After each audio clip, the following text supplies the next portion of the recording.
Sayup-sayup, ia merasakan aura negatif yang melandanya saat ini.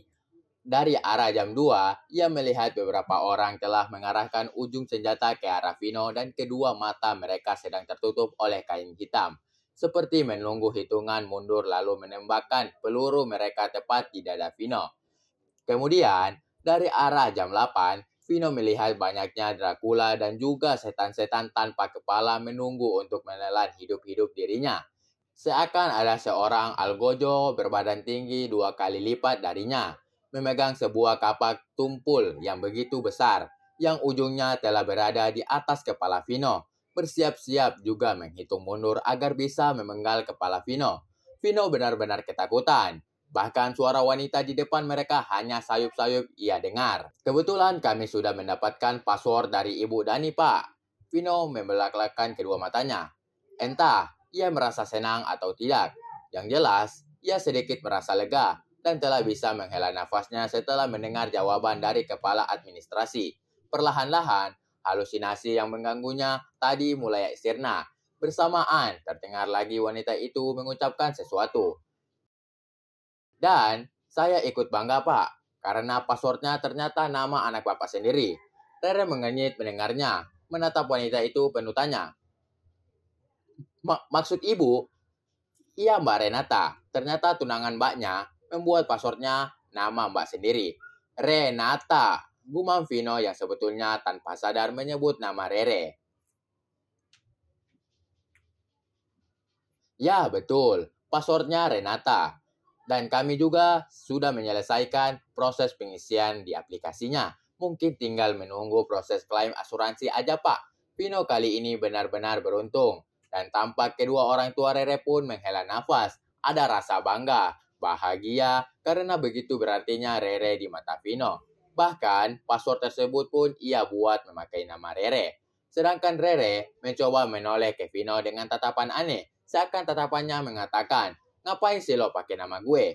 Yang jelas, ekspresi wajah Vino, sikap dan bahasa benar-benar telah berubah. Kembali seperti sedia kala. Tak lagi seperti tikus yang terjepit di pintu.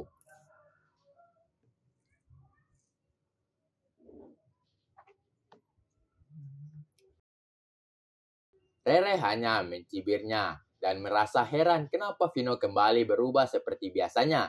Namun, ia masih saja tak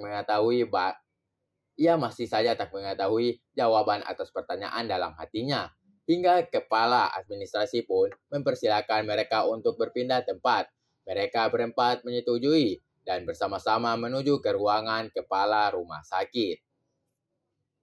Di tempat berbeda, Eka yang baru selesai makan dengan Melanie dan sengaja tadi meminta izin ke Melanie mau pulang cepat karena ada kerjaan yang harus ia selesaikan malam ini juga.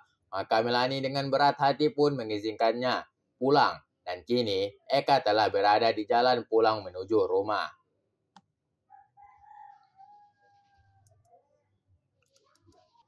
Dalam diamnya mengingat candaannya bersama Melanie.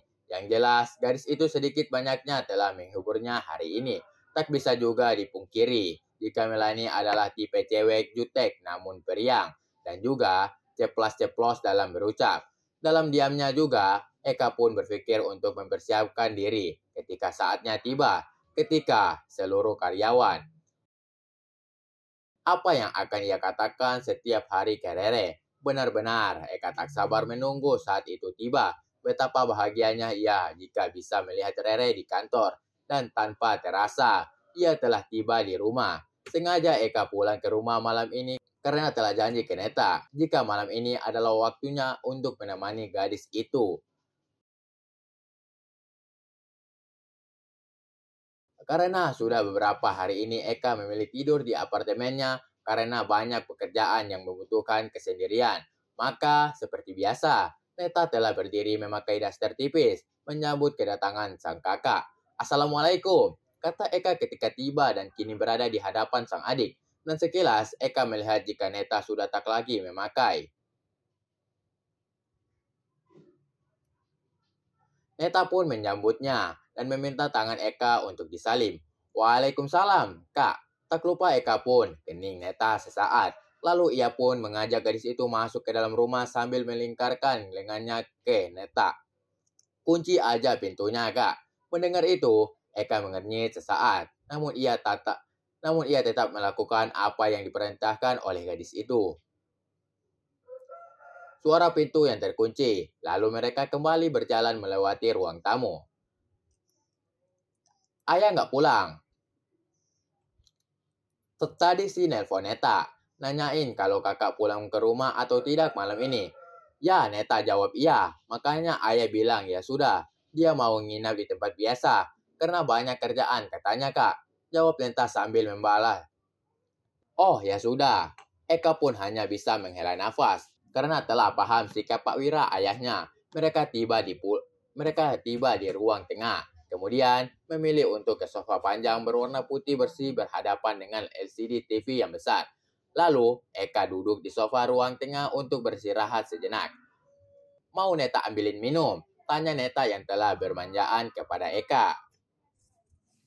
Dan tampak wajahnya dengan kedua tangan bertumpu kanan Eka.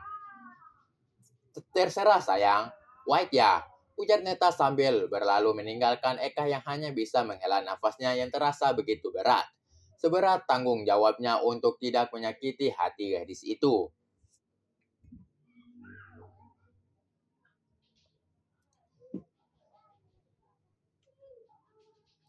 Eka menghusap wajahnya ketika mengingat apa yang selama ini ia perbuat dengan Neta selama menginap di rumah. Untung saja, Eka masih bisa menahan diri untuk tidak mengambil harta paling berharga gadis itu sebelum ia menyuntingnya, sesuai apa yang dikatakan juga oleh Pak Wira kala itu. Namun, bagaimana ia bisa bertahan dengan kondisi seperti ini? Jika gadis itu makin hari makin berani melakukan hal yang di luar pikiran Eka, ya, Neta kembali membawa nampan dengan kondisi tak lagi memakai dasarnya. Benak Eka, inilah jawaban kenapa Neta suruh mengunci pintu rumahnya tadi. Eka menarik nafasnya dalam-dalam, lalu menatap Neta sambil geleng-geleng kepala.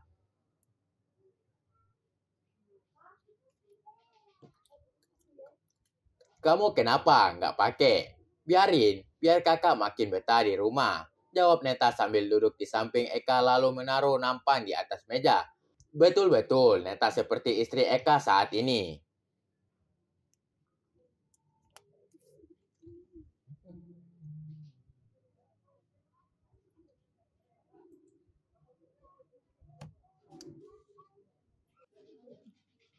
Oke guys, terima kasih telah tonton channel kami dan jangan lupa untuk menekan tombol like and subscribe agar kamu tidak ketinggalan novel-novel berikutnya.